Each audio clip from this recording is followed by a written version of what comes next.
berbasis Quran, berbasis hadis.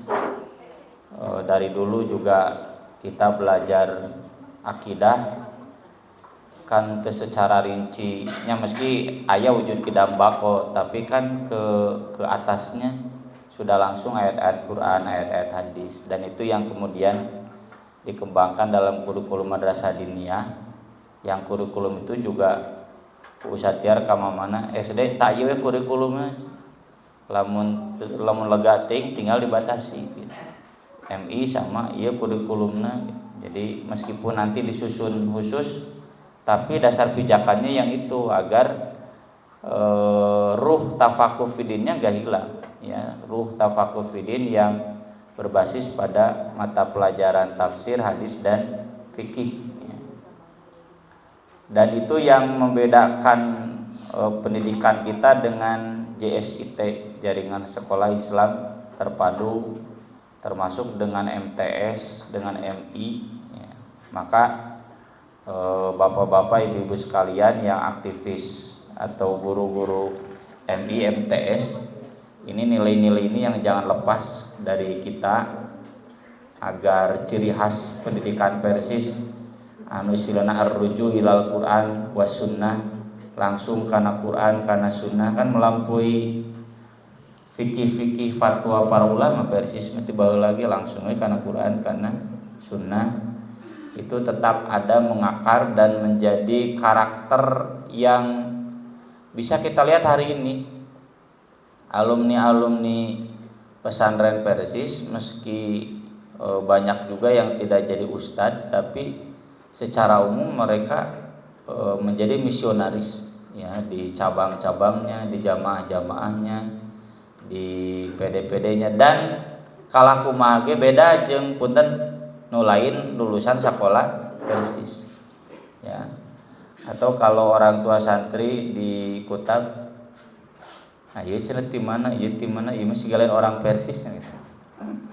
Kan memang ada satu dua yang terjaring oleh kita dari pesantren mahasiswa. Sampai sekarang kan kita buka pesantren mahasiswa, itu ada yang terjaring. Memang beda wawasan keagamannya agak beda, kurang mendalam. Nah apalagi kalau ini kemudian nanti kita eksplor, sebutlah nanti jadi branding ya, branding pesantren Persis Cibulu, yang masa orang lain bisa membranding Kutab dengan kekhasannya, bisa membranding tahfidz dengan kekhasannya, bisa membranding IT, padahal alus-alus ting IT alusnya teh mahal ya, mahal, dan ada pendisiplinan doa, pendisiplinan sholat sunat gitu, hafalan Quran, tahu engko ya.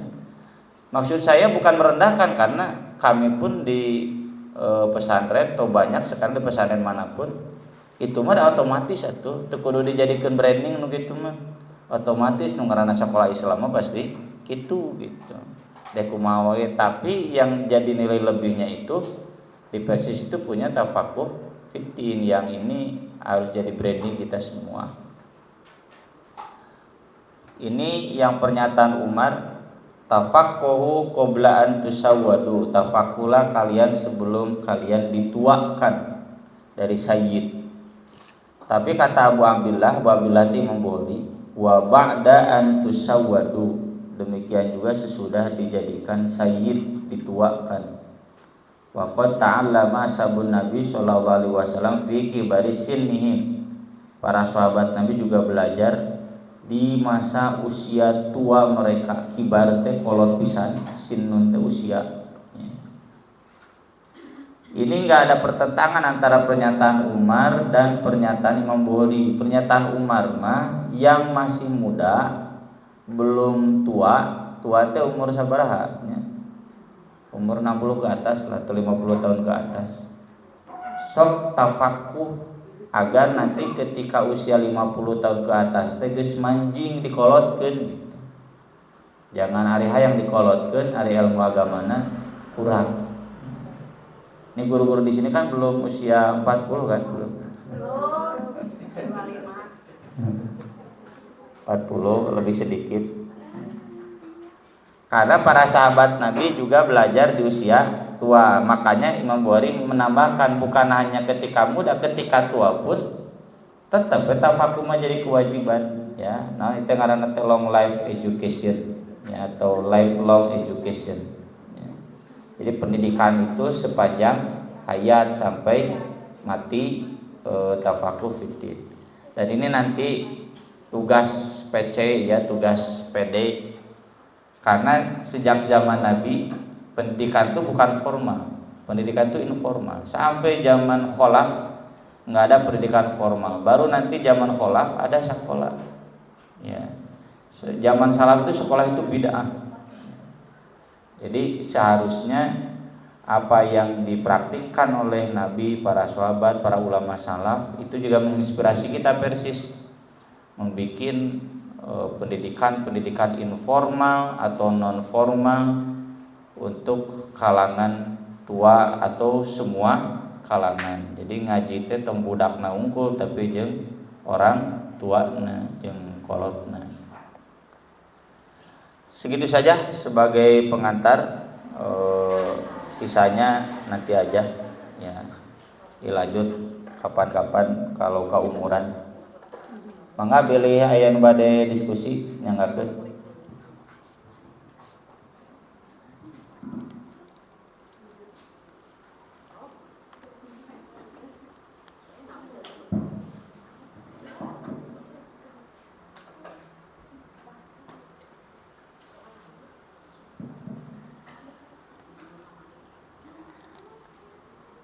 Marwah aya itu mah aya.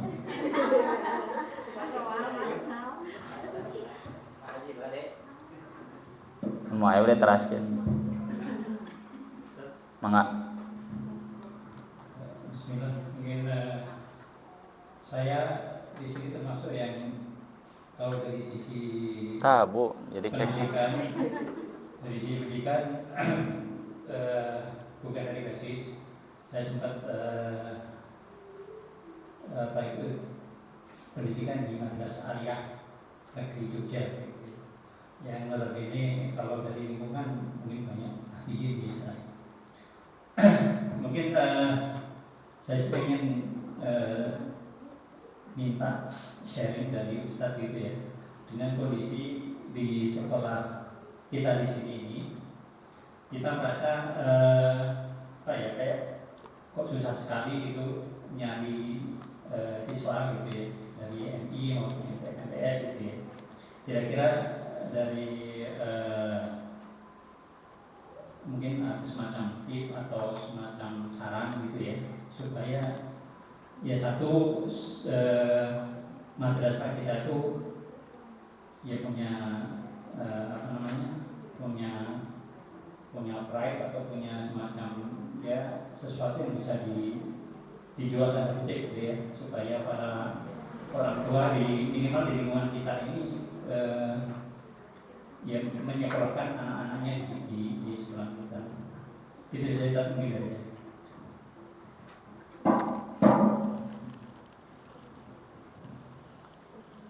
Kalau kita mengulas tadi ya, ini baru sebagian tentang ideologi pendidikan Persis. Hemat saya ini pun sudah seharusnya bisa dijadikan branding. Orang tua itu sekarang kecenderungannya agak menguntungkan untuk bauan ormas ya. Buktina budak Persis oge loba bisa polakeun ka sekolah PKS, sekolah Salafi gitu kan. Padahal di doktrin di pengajian nama kan kudu fikih Persis misalnya. Tapi ayeuna mah pragmatis we, mana yang bisa menjamin anaknya mendapatkan pendidikan agama yang menurut dia meyakinkan ya, merasa nyaman orang tua dengan menitipkan anaknya ke sana. Jadi tafakuh fiddin ini harus dijadikan branding.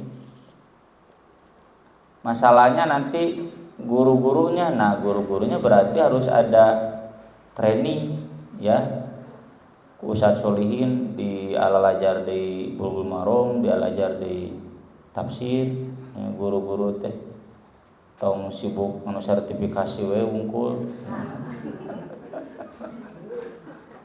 Siap pemberkasan sertifikasi negara itu akreditasi bari nyaputen kararosong ya. Ya cuma embel-embel detail duniawi bari kosong eueuhan gitu. Nah itu ya kuncinya di sana, dan ini tentu perlu waktu yang lama ya.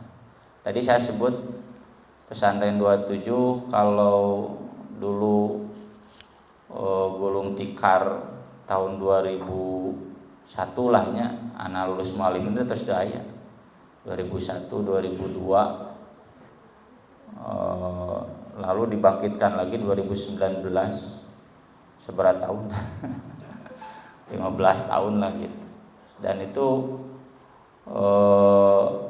ya butuh apa istilahnya pembangunan citra meyakinkannya yang lama ya, sampai kemudian masyarakat menilai saya percaya we gitu.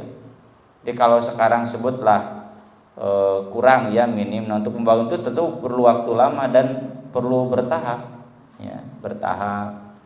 Yang paling pokok yang kita bahas kemarin berawal dari pendidiknya dulu ya. Di guru naheula gurunya, kalau kami kan ya ada geus pada umum tuh orang tua paling kesel ngabandungan guru teu disiplin. Najan orang tua ge jarang udah disiplin, tapi ningali guru gitu kan teu kasebeleus. Nu kadua sebel ningali guru nu ngarokok orang tua itu ya. Nah itu yang kami coba bangun nya keur mah anak murid Ustaz Rahmat Najib ya, anti kanu rokok gitu. Jadi dimanfaatkan ya. Dan ketika saya umumkan kalau saya yang ditunjuk nih syarat gurunya, wah langsung dicabang dia tuh ya, langsung bergetar, wah kan mudir sebelumnya kakak saya ya. Wah si acan cek si Ijal Payan teh ya. Eureun cenah pensiun cek Ijal Payan teh yuk kumaha cenah mudir ka mana, oh wayahna eureun ngarokok, ngadon eureun ngajar dibanding eureun ngarokok. Jadi dia nggak mau ngajar ya. Padahal mudir can beak SK-na ge murid udah habis kata. Kemudian harus disiplin. Mudir sebelumnya lagi yang ketua cabang Ustaz Lukman, mungkin Ustaz Solihin kena mau ngajar karena harus disiplin, teu meunang cete ninggalkeun kelas gara-gara pengajian, makanya loba pengajian Ustaz Lukman. Jadi nah itu dibangun ya. Yang pertanyaan ini juga ketika tempo hari yang lalu saya diundang oleh Ustaz Ahmad ya, teman saya dan Bu Nur Hayati kan. Ustaz Ahmad taeta cenah nu hese di dieu teh disiplin ustad rek dipecat da cenah pengurus cabang. Nu kaduana ngarokok. Nah, saya na can resep kena ngarokok. Ya itu mangga silakan. Sebetulnya kalaupun masih bisa merokok itu kadang ditolerir ke orang tua, tapi masalah disiplin mah nggak bisa. Jadi harus disiplin. Kemudian komunikasi dengan orang tua kan ya terjalin dengan baik. Ini kadang buntu ya. Mun perlu etik-etik ngabohong, tapi nya teu bener ngabohong. Yang saya maksud ngabohong teh puntennya kalau saya terlalu kasar tuh model-model pondok pesantren itu banyaknya berbohong. Pencitraan alus ka budakna teh, dan memang kolotna terbatas akses untuk ke anaknya. Itu 3 bulan sekali, kadang 3 bulan sekali bisa berinteraksi dengan anaknya yang ada guan ulangan semester. Padahal kenyataan namanya kita tahulah, ya dia kan pondok, tak itu pondok teh. Nu ngaranna pondok di mana-mana ge nu ngaranna budak sarua da iblis setan mah eta kene.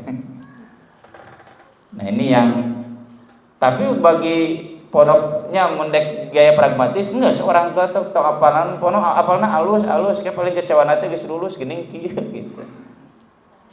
disebut alus-alus teh. Ya. Tapi kalau kami lebih sering ke pesan-pesantren mengarahkan udahlah kita zamannya kurikulum merdeka. Ya, memang kurikulum merdeka ge urang geus merdeka ti baheula. Ya. Merdeka teh nya kurikulum kumaha urang. Yang kedua orang tua itu dilibatkan. Mereka harus tahu dan mereka juga harus peduli dengan pendidikan anak di rumahnya. Ya, nah ini hal-hal yang memang harus dibangun dulu. Kira aku kudu diakmilkeun di Magelang ku Prabowo ya guru-guruna. Bari cek Prof Atim teh cenah keneh dek diakmilkeun kumaha. Tenana ge leuwih mewah tibatan hotel bintang 5. Teu asa akmil cenah kitu. Bajuna we cenah asa akmil teh. Ai ningali tenana jiga di hotel keneh teu karasa akmil gitu. Gitu saja. Jadi hemat saya tafakuh fidin itu nggak akan pernah lekang dan ini kekhasan dan langka ya. Punten ya. Contohlah kalau di Bandung Nurul Fikri itu nggak menjamin, nggak ada kosong tuh agamanya. Asyifa itu yang Subang, ya. Itu karena sainsnya, ya sainsnya karena Olimpiade ngiluai UN itu kan bukan yang diharapkan orang tua ahli ngaji, tapi yang diharapkan oleh orang tua yang memang orientasi anaknya nanti ke dunia. Cuma entong awam tim agama gitu. Kalau kita kan persis dari dulu kumaha ngarah budak teh bisa ngaji, ngerti agama, itu kan titik tekan. Terus sekolah Muhammadiyah, kok Muhammadiyah mah semakin nggak kelihatan jati dirinya selain ke Muhammadiyahan, ya. Dan didukung oleh aset yang sudah banyak. Jadi hari rukna di Muhammadiyah, ya. NU masih sedikit ada jati diri tafakuh fidinnya. Cuma NU itu kan sistem kebanyakan bukan sistem madrosi kayak kita. Semester, tahun, 3 tahun, sanawiyah 3 tahun, aliyah di NU mah bisa 7 tahun. Mentu lulus gitu. Aya nu 1 tahun lulus pesantren NU itu. Kecuali yang pesantren NU kemudian jadi madrasah siga di Al-Basyariah di Cigondewa, ya. Sahabalah anggota DPD di Jawa Barat di Cigonewa, Sofian Yahya, ya. Nu'man Abdul Hakim pernah jadi wagub zaman Pak Dani, ya. Itu orang Cigonewa, pesantrennya besar tapi bertransformasi dari pesantren ke madrasah dan anggore madrasahna tetap fakufidin. Wah nu cacat banyak, ya. Anu reunuh aya gitu. Reunuh di pesantren. Nah ini hemat saya harus kembali menjadi branding kita. Bagaimana kurikulum tafsir, kurikulum hadis, kurikulum fikih untuk level MI kan sudah ada di yang madrasah diniyah itu diperkuat dan dijadikan daya jual. Barudak teh apal Quran, apal hadis, doa-doa nu karar itu tibale jualannya eta kan pesantren Persis mah, sekolah Persis. Itu mungkin bisa. Yang lain mangga.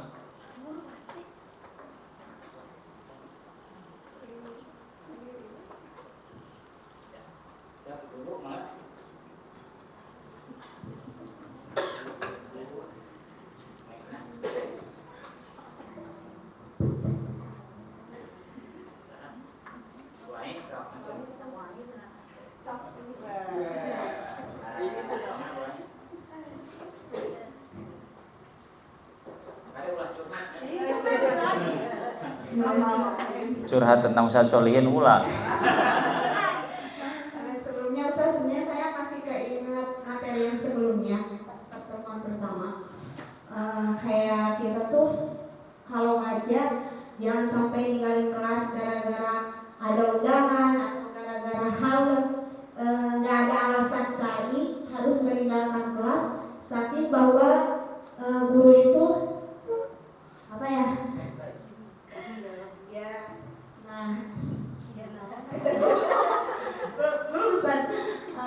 Saya kepikiran ini loh, kayak sering ngajarin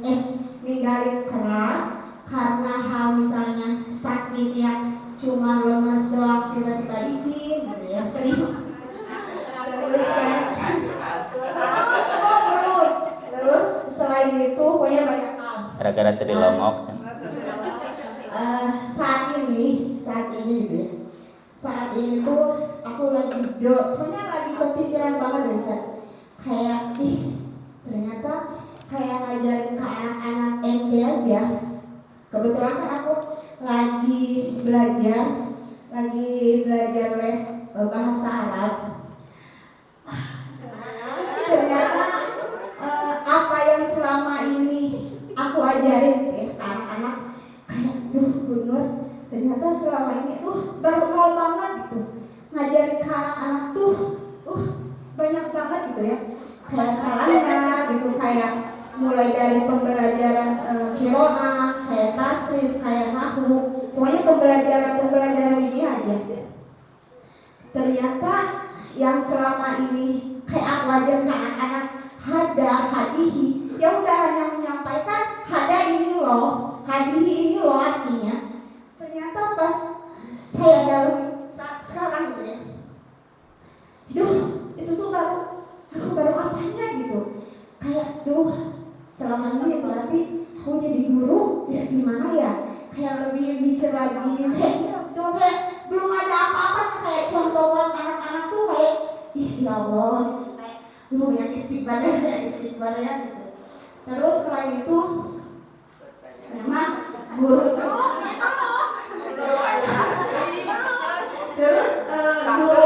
memang pekerjaan yang paling mulia gitu ya.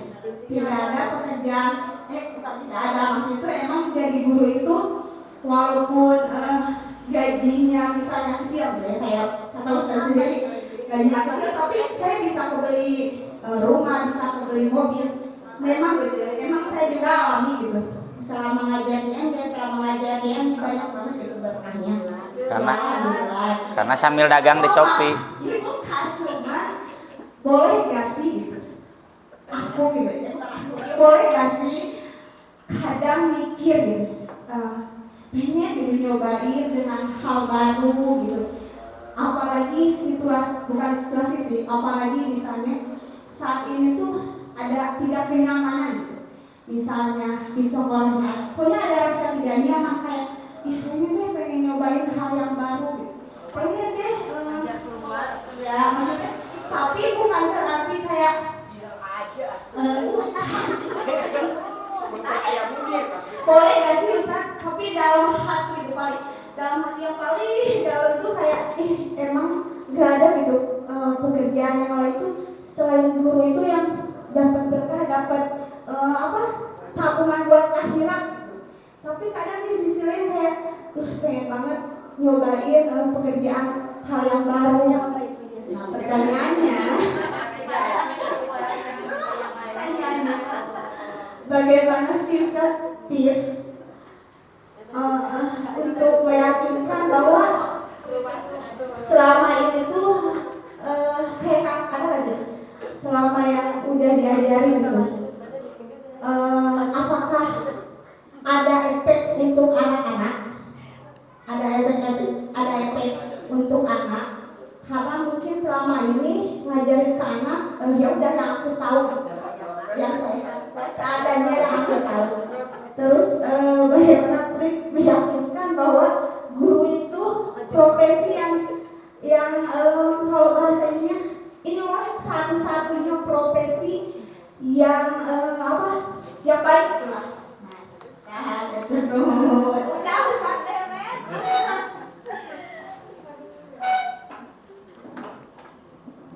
Jawabannya sih Pak.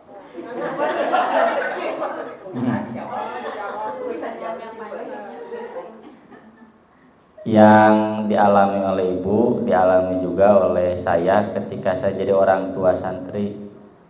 Ketika anak-anak saya masuk RA, masuk MI Al-Furqon, nya apa aneh, nah kieu ngajarna teh maca ayat kursi bagi salah. Tingali tulisanna di si guru teh nulis tangan, aya pakai komputer salah nulisna. Sampai saya diprotes tuh oh cenah ngeritik wae cenah gitu. Sok kumaha tuh solusina jadi budak sakolahkeun di mana? Nya kudunya di sakola sorangan cenah gitu. Dan meureun diaminkeun meureunnya sehingga kemudian kita bikin sekolah sendiri yang kita seleksi guru-gurunya alumni-alumni terbaik dari Pajagalan yang biasa belajar bahasa Arab dengan saya. Ya meskipun aya we tadi kekurangan mah. Kita juga dapat laporan dari orang tua santri ya langsung kita konseling ke guruna. Ya kumaha atau saya minta bagian kurikulum aja. Di antaranya Gina ketua umum PPHI Gin menang beja kieu ku Gina we cerita gitu. Omongan saja. Nah, langsung diatasi terutama dalam bacaan Al-Qur'an, bahasa Arab ya, bacaan hadis. Itu yang saya rasakan dulu ketika anak saya yang pertama dan yang kedua di TK kemudian KMI. Nah, kieu saguruna minantuna lain teu Pajagalan saguruna minantuna unggul dinya udah. Jadi nya da. Terus aya anakna nya gitu. Susah karena kita tahu maaf ya mungkin urang mah ningalina baliguani walau aya sakitu ge sadaek ngajar gitu. Cuma masalahnya ya tetep guru teh kada di-upgrade gitu. Jadi siga tadi ibu istri saya meuli eta geura dulu sulugoh Arabia aya kamus 1 kamus 2 naon ieu meuli pan itu aya. Oh aya apa cenah. Ieu naon? Ieu cenah ayeuna mah ngeunah diajar bahasa Arab teh bisa bari ngenenan cenah. Jadi belajar bahasa Arab online. Pupuna Rusulugo aya kamus Rusulugo kamus 1 kamus 2. Ieu naon meuli nu kieu pan itu aya loba aya 3. Wah aya nu mana cenah. Da beda jilidna cenah. Pada beda jilid. Rusulugo ya loba Rusulugo gitu. Saya belinya yang kitab asli nu jilidna jiga kitab, jadi dianggap teh kitab tah cenah ieu nu sakib baheula, ieu nu bapa cenah. Udah beda jilidna cenah gitu. Jadi maksud saya sekarang saya lihat juga di IG karena IG saya mungkin Islami ya. Kan IG mah kumaha logaritma. Jadi IG iklan di ana mulai iklan teu pararugu na Facebook. Iklan teh gitu belajar bahasa Arab, belajar baca kitab. Saya lihat sepintas nya anu sararius gitu yang serius profesional di bidang itu bisa mencari uang di bidang dan halal kan, mencari uang di bidang itu halal. Ternyata banyak mereka. Bahkan anu khusus dina YouTube ngajar ilmu yasar ge aya. Lalu ada yang tanya, udah ketemu dengan penulisnya? Belum. Ya. Itu zaman Ustaz Aceh punten pas truk ya, saya mau Ustaz Daris menengok didongengkeun ku Ustaz Daris. Ustaz cari dina YouTube aya Ustaz anu ngajar bahasa Arab teh ilmu yasar Ustaz. Oh kitunya. Katos ka dieu? Henteu. Sampai Ustaz Piranda merekomendasikan kan kalau bahasa Arab yang mudah, udah aja itu ilmu yasar. Karya Ustaz Aceh rahimahullah pan langsung diprotes ku netizen teh. Naon cenah aya kene? Oh maaf, langsung diralat ku Ustaz Piranda teh hafizahullah. Saat itu Ustaz Acehnya masih ada. Jadi orang lain banyak mengembangkan dan kita bisa belajar leluasa. Diajar fikih, diajar ekonomi Islam ya. Itu gaji putranya Ustadz Husain yang sering mewakili generasi muda Indonesia di sidang MPR, di sidang PBB ya. Saya tanya Ustadz Husain di mana? Itu diajar bahasa Arab di bahasa Inggris. Nah, terutama bahasa Inggris tina YouTube dan sering saya ceritakan ke anak-anak. Saya kemarin ngisi ihtifal di pesantren. Saya kaget baru dak ngapalin bahasa Arab, ceramahna bahasa Inggris. Ya. Tapi memang dari dulu, jadi tren anak-anak pesantren kami kalau bahasa Inggris aralus, termasuk ayeuna si Aski, ya, anak Musadusnya nu bungsu kan alumni pertama. Karena Ustadz Rudinya ke Australia kan, dosen Unipi yang ngajar di pesantren saya. Ustadz Rudi saha nu ngajar bahasa Inggrisnya gentosna. Saya cenah Aski we putri. Da si Aski mah jurusan tafsir. Di UIN baca ada bahasa Inggris nama saya karena ternyata dibarengan ku bodak ayeuna mah geus zaman AI eta Ya, diajar bahasa Inggris pakai AI bisa. Gararaul. Nah, itu keunggulannya. Jadi kalau ibu-ibu sekarang merasa misalkan bahasa Arab ya masih kurang, ya upgrade-nya ikut sajalah pelatihan-pelatihan yang online juga banyak. Ya. Yang aplikasi-aplikasi juga banyak. Saya juga kadang ada waktu luang banyak kan aplikasi bahasa Inggris ya diajar dewe gitu, dikit-dikit. Itu yang pertama ya tentang upgrading. Tadi Ibu curhat ternyata kita masih banyak jauhnya, ya sangat mungkin itu terjadi kalau kita kemudian upgrade diri sendiri pasti merasa kurangnya. Saya juga sama, yang lain juga sama kan. Saya dulu doktrin oleh Ustaz Kang Badri, anak kan madzhab Ustaz Sodikin, tong kuliah naon geus ngaji we gitu. Kata Kang Badri, kuliah teh cenah membuka wawasan, membuat kita tawadu. Si horeng ilmu urang teh serta ikukuna, dan itu yang saya rasakan memang.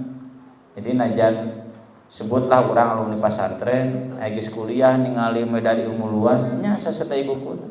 Bahkan sampai S3 pun, tapi kaayana ge kalau kita visinya upgrading diri pasti akan merasa kurang, tidak akan merasa cukup. Beda jeung anu guys ngarasa cukup mau upgrade enggak saya gitu bikin kapaeh sampai matinya juga begitu, nggak akan ada perubahan.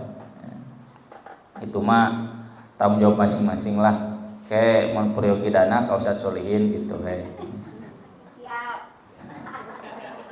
Lalu yang kedua tentang keyakinan profesi, ini memang dalam kemarin ada ya yang Ustadz dari Matraman skripsinya itu tentang tesisnya proposalnya relasi politik dan dan pendidikan. Saya tanya kenapa judul ini, berkaca dari keberhasilan pendidikan zaman khilafah terutama di Umayyah dan Abbasiyah yang didukung oleh politik. Ya betul, memang kita sekarang tidak sedang demikian, tapi kan tidak kemudian menjadi alasan untuk kita tidak memuliakan tugas guru ya. Memang ayeuna orang keur di zaman guru itu murah lah gitu, murah, dibayar murah, dan masih banyak yang menjanjikan yang lebih baik. Itulah kenapa saya kemarin ditanya di satu forum, jadi nu ngalalajar teh punten Ustaz nu maroyan bahasana teh sajabnya ada Ustaz Moyan mah geus di majelis taklim. Saya masih ingat dulu Ustaz Rustaman, ketua PD, mantan ketua PD almarhum. Meujuh we cenah ninggalkeun ngajar tamhid, mending pengajian mah sekali pengajian 300.000. Ngajar tamhid mah sajamna 30.000. Itu disampaikan di forum rapat PD para asatidzah. Keur ngritik ya ustad-ustad anu ninggalkeun kelas, meski konteksnya satu kelas tamhidul balighin, dan itu juga terjadi di Pajagalan ya. Saya tadi diantar ke kilometer 125 oleh Sadiadi, saya cenah itu pun alo di Pajagalan ibuna keukeuh cenah hoyong mendaftar ke situ Aksan, alasan teh cenah jam kos, padahal enggak kurang ustad di Pajagalan para linter ya. Sebutkeun ngaran-ngaranna udah mau kenal bapak-bapak mun bener aya teh masih kenal. Ustaz anu ngajak Pajagalan ya ngajar kan gitu sebulan sekali ya. Sisanya nyapunten termasuk pimpinan-pimpinannya pun mentingkeun pengajian dibanding ngajar di kelas. Makanya kan pengajian enak aya nu Kamis siang, Kamis duha, Senin duha gitu. Kamu pernah pengajian persistri mah ya, rata-rata qobla duhur wae. Itu ya punten lah sok tinggal usah-usah di Bandung anu mararoyan ngalalajar teh di pesantren gitu. Karena pragmatisme, dan mereka meyakini bahwa mereka juga itu ngajar. Tapi itulah yang sering saya tekankan. Saya bukan merendahkan ustad-ustad senior itunya, ampun para lu, tapi untuk menguatkan ustad-ustad yang minimal ada di Pajagalan ya, yang minimal di situ Aksan. Anak Pajagalan itu yang seusia saya ke bawah sering doktrin begitu. Anak kecil teh dari pengangguran, hayang mah juga ustad lucu juga bisa gitu. Beda moal. Ya. Kenapa? Karena saya terikat. Besok ada undangan dari Wamen. Semua kan berangkat, saya aja yang enggak. Kemarin ketika di Jakarta juga Dasmen datang diterima usaha JJ, semuanya harus ke saya nggak datang. Nah, lah usaha JJ keawakan. Ya, besok usaha tiar usaha PPNI keawakan, ilmu anak jauh di bawah beliau. Tapi lo meninggalkan kelas itu jadi bahaya. Mun anak hadir kali itu terjadi bahaya dari kawakilan kudu paraliter. Gitu itu logika saya sederhana. Nyari hayang mah hayang atuh. Hayang apalnya imah menteri, imah wamen. Kayak cenah malrakan di mana bisa yang apal imah wamen. Burung atit. Ari atletik mah hayang, tapi ya kita harus istiqomah dengan ini ya. Nah, maka eta mah kita harus tetap, ini tugas mulia, khairukum man ta'allamal Qur'an wa 'allamahu. Masalah ekonomi kita yang kurang jangan sampai mengorbankan ngajar. Jika ibu-ibu kan sebagai orang tua bagi anak, menajan aya aktivitas di luar itu tong ngorbankeun budak gitu kan. Itulah filosofinya. Jadi ingin mencoba dunia lain silakan, tapi tong nepikeun ka ngalepaskeun ieu. Kang Edwin Kadapi nya tarang kan Edwin Kadapi, ketua KNP Kota Bandung, Minatu Ustaz Iqbal, kemudian kemarin nyalon DPR di Kota Bandung, nama hebat lah karir politiknya. Saya baru ngajar kene di Tarogong, Edwin ngajar ngajar sosiologi. Nah, ku ada kita semua di jadwal centeng bisa diasir dengan cek Edwin cenah kapasan hitung-hitung ieu we relak naon cenah istilahna teh healing. Anak bisa kapasan healing. Seminggu sekali kata Rogo ngajar. Dan dia menyadari, ieu lebar tong ditinggalkeun. Meski karir politik kumaha, ngajar mah tong ditinggalkeun. Meski Nyai Edwin mah ya badal. Ya, ada partner, ada guru badal, urang mah pan urang lagi guru badal. Wayahna we. Jadi itu Bu ya, pentingnya di sini innamal a'malu bin niat. Niat kita kan bukan lidunya yusibuha aw imra'atin yankiwa, bukan karena dunia, bukan karena rumah tangga. Jangan karena dunia rumah tangga lalu jihad kita ini dikorbankan ya. Nya meunang menjadi usaha kahot kayak itu ka dieu nya anger we. Da usah JJG moal aya nanaonan teh pasaran Persis garurung tikar. Ya. Saya sering bilang di bawah usaha JJ dengan ustad-ustad gede kena ustad teh bawa pahalana mah da usah JJ we nanaon bawa Persis. Ya. Siga petilu ayeuna bisa we nanaon gara-gara kursi di DPR. Kekuatan Persis dari dulu pesantren Persis. Pesantren Persis itu diisi oleh ustad-ustad yang siap mengajar meski gaji kecil, eta kekuatan. Dan Ustaz JJ pun menyadari itu dari obrolan-obrolan di saya. Cuma posisi beliau saja yang kebetulan sedang ada harus menggerakkan organisasi kemana-mana. Jadi itu jiwa raga Islam bukan Persis saja, ruh Islam ada di sana. Maka dari itu ku abi doakeun ibu sing istiqomah. Silakan coba dunia lain tapi jangan mengorbankan dunia yang ini. Cekaplahnya terus tabu obat. Insyaallah nanti kita sambung di pembahasan yang akan datang. Aku qouli hadza wa astaghfirullah li wa lakum wa sholatu wassalamu ala Rasulillah. Wassalamualaikum warahmatullahi wabarakatuh.